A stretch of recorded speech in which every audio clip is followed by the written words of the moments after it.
Hi guys, it's Blackie. And as you did follow me on my social media, it's probably figured out, yeah, I got the crud. So, I'm doing okay. Right now it's just like a mild case of the flu. A lot of body aches, fevers, chills, but my lungs are clear and everything's going okay there far. And I'm about halfway past through it now. So, I should be turning the corner Thursday or Friday and start feeling a lot better. But as it goes right now, I'm doing okay. And so I thank you for the well wishes. But, it's just part of life. Got to go through it. Now, what I want to do this video is, I got a Christmas present. And this is something that I haven't had before, although I've seen it my whole life. Now, in the generation before me, of those men and things like that, they had the three-blade Stockmans, they had the Granddaddy Barlows, those types, slip joint knives. But in my generations, starting in the, back in those days, it was always the slip joint knives. Well, my generation, starting in the 70s, you started seeing lockbacks becoming popular with us younger guys. Not that we didn't still have those little Barlows and things like that, but the lockback was the knife to have, And by the time I got into high school, every one of us had a big lockback in our back pocket. Now this was a different day. You got to remember, back in them days, half the pickup trucks in the parking lot had a rifle or a shotgun in the back window. At school. Because when we went hunting, and then we went to school, and then we went back hunting on the way home. So we brought our guns and gear with us. I got called to the office twice by the principal asking could I loan him some 30-30 ammunition because he was out and he knew I hunted with a 30-30. So, different day. But the knife that everybody wanted was a buck 110. This was the knife of my generation of a pocket knife. These were heavy, robust knives, and all the young guys had a hole in their right back pocket where this rode in that pocket, and it would wear out a hole in the jeans. That's where this knife rode. And we didn't carry belt sheaths. We just reach in the back pocket and pull it out and stand it up in the back pocket. Your butt was tight enough it'd hold it vertical. You didn't have to worry about it falling sideways. You just grab the top up, pull it right out. Built-in sheath. We would put 3-in-1 machine oil and sit here and do this until we polished it to where we could just flick it like that and it'd come out and open up. This one being brand new is a little tight for that. But we would pull it out, flick like that, and then shift it in our hand and have it in our hand like that. Close it, we'd turn it around, press the button, and you'd kind of kick it just a little bit with your wrist, close it, and you'd wipe it against you. And that's how we closed it. It'd be snack, it was out, snack, it was back in the pocket. It wasn't a switchblade, but it wasn't slow neither. But how many things I saw this used for, oh my God. Seemed like everybody who worked had a buck 110. The leather sheaths that you see that went on the belt, it was just common to see a working man to have one of them on his right hip. So he'd reach back and pull out his knife. Us boys carried them in our back pockets, much to the chagrin of our mothers and things like that hated us wearing out our blue jeans that way. I even got my mom to let me sew my back right pocket. I carried my wallet in my left pocket. In my back right pocket, I would take and put a line of stitches up through the middle of it with blue thread so it blended in. So it was a sheath for the knife. It was half a pocket, and it would stand up. Worked really, really well. But these knives were very robust, big, thick bolsters. Now, a lot of the knives that came before this were thin up here in this area. And because of that, when you'd start prying or doing, this would eventually spread apart and the blade would get loose. Okay, and to avoid that, Buck made these big, thick, heavy bolsters. That's a big, huge hunk of metal running down for the spring and etc. It was very robust. It didn't break easy. That tip that fine little tip. We learned to choke up on it, and I would put my thumb up here on it like that, and that's how I would use just that tip for something, for precise cutting, precise carving, whatever. Like when you had to dig a splinter out of you, that's how you did it. You put the thumb up there and you use the tip of your thumb to help guide that blade by choking it up like that. It was a thin blade, and the back edge of it back here had a false edge on it, which was sharp enough that if you were holding it like that and hit something, it could cut you. Now, why would you do that, Blackie? Because young boys fought back in them days, and they weren't scared of fighting. And so usually what would happen when an altercation between two young men in a school or something is somebody'd come up and hold their hands out, and they'd both pull their knives out and hand it to that person, because this is a fist fight, this ain't a knife fight. So other people would hold it in their hand like that, like a roll of quarters, and use it when they punched, and that false edge could cut you. I have a friend of mine from back in them days got a pretty good scar on that pinky where that false edge cut him when he punched a guy. This was the knife. I mean, how many of these I picked up for next to nothing, because the steel, that's what we need to go about. A lot of times at Christmas time you'd go around Sears or some of the big department stores week of Christmas or right before, and they'd have demonstrations by various companies. A lot of times Coleman would have somebody there that'd rework your lanterns or rework your stoves or your whatever, and they would, you know, put a new whatever in it. And then there'd be another guy that did this, and there'd be a guy there for Zebco reels that would refit your reels and stuff. And I remember when Buck would do that as well. And there was a setup station where they would sharpen your knife, they'd recondition it, lube it up, polish it up, whatever for you, for a knife you already had. And the demonstration they used to do with these 110s was how hard that steel was. It had a very high number, you know, like a Rockwell hardness, excuse me. Sorry guys, I'm sick.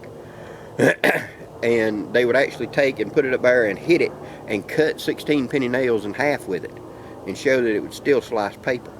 Well, that was the good and that was the bad, because the steel they had back in them days was that hard, and it really did hold that good an edge. But when you did dull it, the average Arkansas stone you got at the hardware store was useless. It just skidded across it like it was butter. You couldn't sharpen it. And so a lot of guys ended up getting these for Christmas, and by the time we got out for summer, a lot of the guys were willing to trade these off because it didn't hold an edge anymore. They couldn't sharpen it anymore. So little old Blackie went and talked to the old wisdom of my grandfather, and I brought a buck 110 to him, and I said, I can't sharpen it.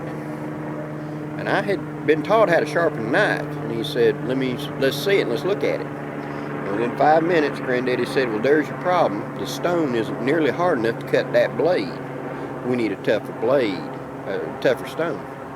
Well, my grandfather did chip carving and that type deal, where he made molding and stuff by hand with chisels and etc. He had a type of stone, I don't know what it was, but it was a hunk of this whitish stone that was so hard it actually could work on a buck knife. And so he let me take that stone. We also experimented with using emery cloth. Go into the hardware store and you could get wet dry emery cloth in certain grits, and I would glue it onto a paint stir stick and use that for polishing and stropping. And then one Saturday morning in the early fall, I went up on Main Street Enterprise, and I took 3 Coca-Cola wooden crates, hooked them together so it made like a little table, one upside down the top and the other 2 up for legs. I could slide it over my leg, and I could sit on the ground with my legs forward and have a table in front of me. And I hung up a little sign that said, I'll sharpen your buck knife for $2. And I had 25 people come up over the course of that day and hand me the knife and me sharpen it. And once word got around town, the next Saturday I went up there, I had nearly 40. Well, now you think about this. This is the early 1970s. A kid earned $40-something a day. That was money, dude. I mean, that'd be like making $2 grand today's money. You know, I was set, and that's all I was doing was sharpening buck knives because they were so hard. Now, today, in the 1990s, they changed that steel and went to a more user-friendly steel that's easier to sharpen. And today, you have diamond hones. That was something we didn't have back then. I remember the very first diamond hone I ever seen was a little bitty thing, and it was sold through Bass Pro and for sharpening fish hooks. But it would hone an edge really, really well. And so that's the reason I got it. And so with time and effort, I learned how to sharpen buck knives. But these buck 110s, they were, this was the working knife. I mean, yes, I've seen some pretty ones. At one time, you could contact the Buck factory, you could contact Buck, and for additional money, they would add additional on here. You could have a name engraved, you could have whatever. And a friend of mine, a retired colonel, he had sandbar stag instead of wood. Sandbar stag, and the bolsters, instead of being brass, had them silver, nickel silver on one. I think it was like $200 when he got done for that knife. But he had the knife he always wanted, right? And so these rode in the back pockets or in those little belt pouches. It seemed like everybody that worked. And a lot of the young ladies too. A lot of the farm girls had these on their hip too. Because girls had to cut sacks and cut watermelon stems and everything else just like the boys, because you're working on a farm. You know, I have used a buck 110 to notch the ears on cattle and sheep and goats and pigs, because back in them days people notched the ears of the animal to mark it. Instead of branding it, they notched something into the ear so you could tell that was your cow, your pig, whatever, in case you got out and got into a neighbor's.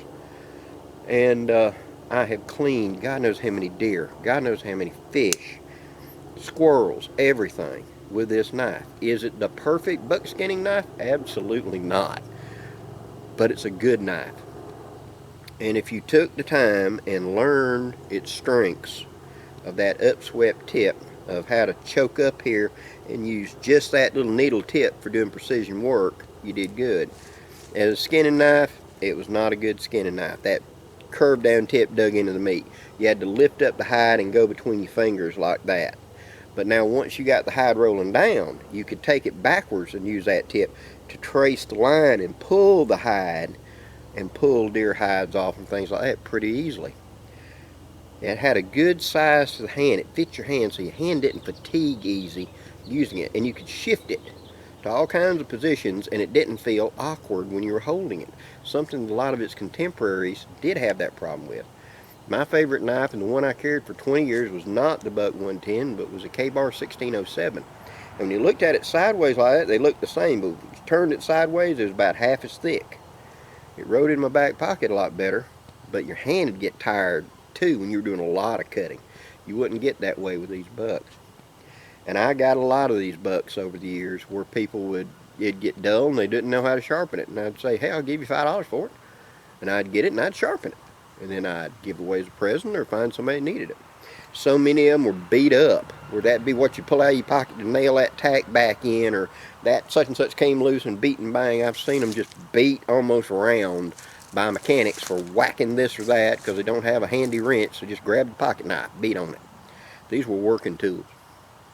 They took a hell of a lot of abuse and still kept going. And to my follower that was kind enough to gift me this and put my name on it for Christmas, thank you very much. I do appreciate it, and I will do a more in-depth on this when I feel a little bit better. The leather sheaths they send with them today are nice. I would prefer the brown leather ones like we had back in my day. And I just like the way brown leather ages. Start out as bright tan. By the end of 6 months of work, weather, and sweat, it's a deep mahogany brown, and I love that. But you're going to have to fit one. And the secret to fitting one of these is to get the leather wet. Go ahead and fill your sink full of hot tap water. Submerge this in there for about 10 minutes. bring it out, then push the knife into it, bear down and push. The leather will kind of mold around it, and then you pull down and snap it. Leave it that way for like 20 minutes. Towel dry off the excess of it, make sure it can grip, and then unsnap it, take the knife out, dry off the knife, leave it unsnapped like that, and I like to take and just open this up. That way this will dry straight and not be like that. You want it to pop up out of your way when you want to pull it, right? And let it dry. That way it'll make it easier to go in and out. It's not such a tight fit to put it in and out. I prefer to put mine head down with the handle to the unlocker to the top. Just makes it easier for me. Well, I just wanted to give you a little update on that and say thank you. I am taking it day by day. My lungs are clear, and I'm staying very hydrated, and I'm following the advice of what medicines to take and etc. And thus far, I'm doing okay. Feel kind of like poop, but I'm going to be alright. Please leave any questions or comments down below. Until next time, guys, I'm Blackie, wishing you safe journeys. Have a great day, guys.